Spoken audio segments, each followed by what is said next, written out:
Providence in the mid-'80s just took the wind out of my sails.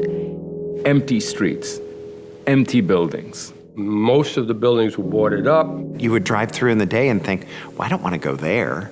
Desolate. Nobody thought of it as a neighborhood that you would live in. Saturday was my time to be with the kids. I had read in the newspaper that morning that the entire block was all coming up for auction. We came down and parked nearby the city hall, and then I was looking up at the beautiful buildings. They were in poor shape, but you could tell how magnificent they had been. And my daughter said, well, why don't you do something about it, Dad? And there's this guy that starts coming around named Buff Chase. Buff Chase brought Andres Duany into Providence. World-renowned architect and urban planner. Our method, which is called a charrette, is to bring the office to the place and to the presence of those who decide.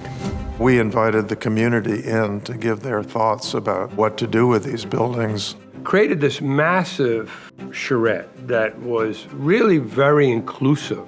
Designers or architects would sketch out the ideas that the individuals had.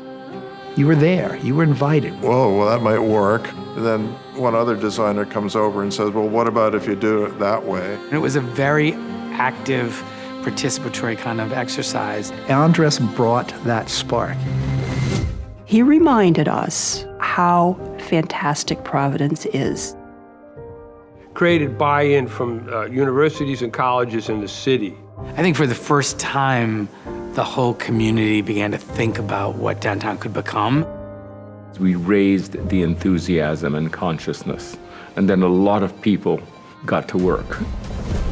Second charrette was in '94 that established the housing as the primary use. We created the Downcity Implementation Plan. Established the Rhode Island State Historic Tax Credit. Rewrite the zoning. We had to get state law change for the artist tax credit.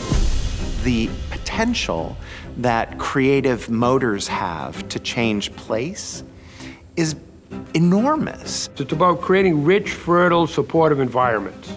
It's like when you compost in the corner of a yard and a tomato plant grows and you didn't plant it. Cornish has just done incredible signature projects on Westminster Street. I realized that we were going to kind of have to do it ourselves.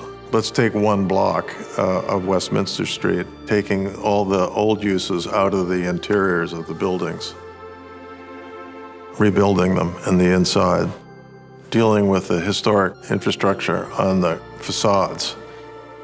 We have seen in this downtown an unparalleled amount of preservation and restoration.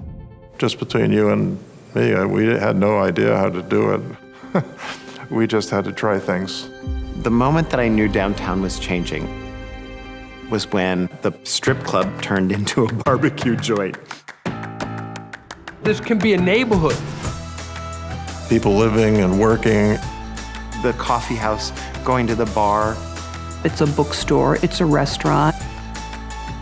Now we have a grocery store.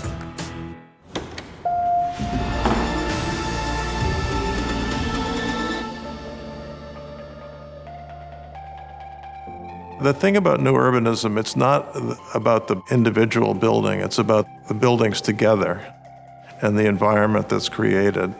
Buff Chase and Cornish believed in this downtown. This is the future of urban living. Who are the next leaders?